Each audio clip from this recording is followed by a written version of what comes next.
Shalom, and welcome to another installment of Elders of GMS, giving all praises to Yahweh Hashem Yahweh Shai. Today's topic is going to be entitled, GMS Elders Spoke to Nate. That's the title. And basically what happened was a couple of days back, I was at a Tuesday or Wednesday. I guess it was either Tuesday or Wednesday. It was a Thursday? Thursday. Yeah. Okay, it was a Thursday. Thursday, yeah. Yesterday was I received a phone call from Elder Ricard, and basically, he called. I said, "Wonder why he's calling," and basically, I picked up the phone, because he called out the blue, or maybe his truck broke down or something happened, So anyway, he called, and basically he sounded a little excited on the phone, and he said, guess who I'm standing right in front of and talking to? And I said, I don't know. He said, take a wild guess. I don't feel like guessing, man. He said, who you standing in front of talking to? And he said, Nate. I said, Nate? I said, oh, boy. Anyway, basically I said, well, put him on, man.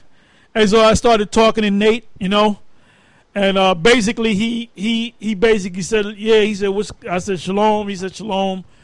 And he said, why you always be getting on me and showing hate against me, right? And I said, well, basically, we ain't showing hate against you. We getting on you because you're going off. So he said, well, where am I going off? And then he said, well, that Cornelius thing, that was the thing that I called you on the phone 8 years ago, and that was supposed to be squashed, right? I said, well, wait a minute. I said, there's other things besides the Cornelius thing. He said, like what? He said, if I'm going off, you tell me where I'm going off. I said, well, I'll give you another thing. He said, the thing with casting a lot.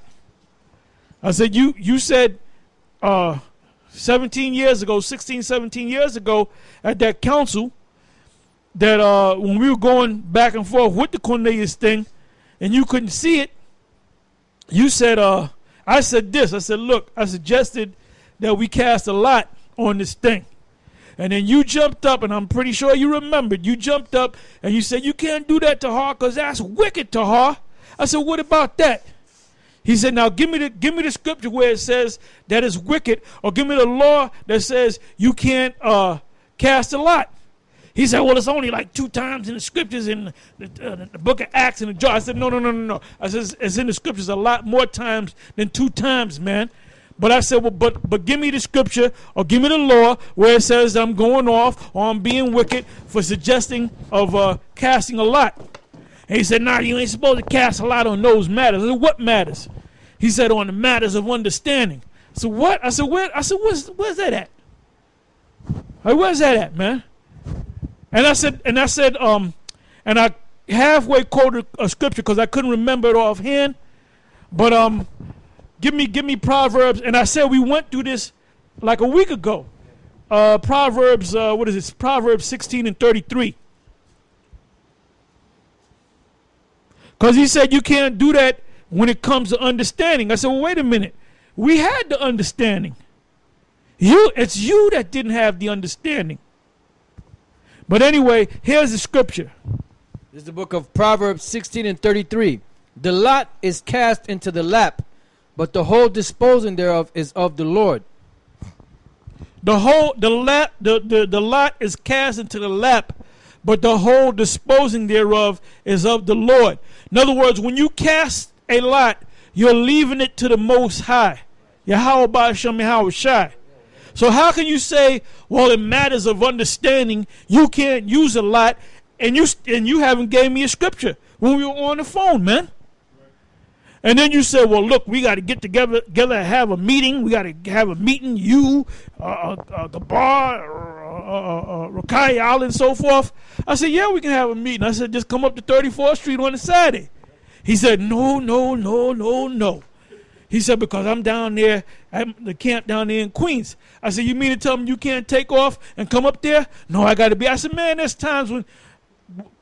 certain times when you ain't even out there, man. Your men is out there holding it down, man. So you mean to tell me you can't take time out to come up there? He said, no, we gotta meet in the neutral zone, man. I said, man, we ain't gonna meet nowhere, man. I said, if you want to see me, you know where I'm at. I said, what in the hell am I gonna do? Waste it, cause I look at it as a waste of time anyway. Cause anything I get on you about, you ain't gonna accept it, cause you're stubborn, man. You know. And then basically, I mean, I was cool about it. But I was kind of getting a little upset. So I basically gave the phone back to Ricard. And Ricard spoke to him, and then after I gave the phone back, he continued to speak to him. And I'm going to just turn it over to Ricard, and I'm going to let him say his piece.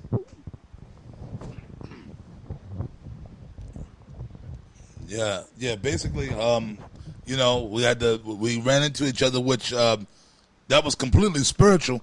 It was completely spiritual, and I told Nate, I told you, and for the other brothers watching, and even for the people in Nate's congregation that's watching, I told Nate when I saw him the other day that look that I had a dream that I was gonna run into him.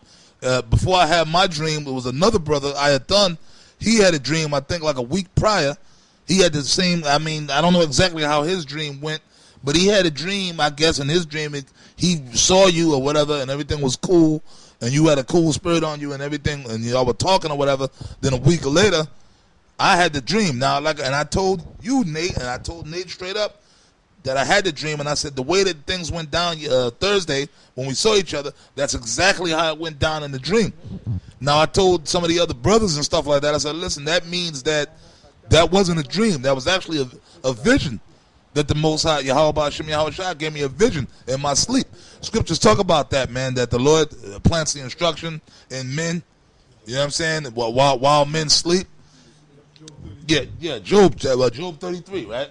The Lord said so. That was completely spiritual, man. So in the dream, I was standing somewhere, and I was in New York in my dream. This is the dream, and I was standing there, and I might have been. It seemed like I might have been on the camp or wherever we was.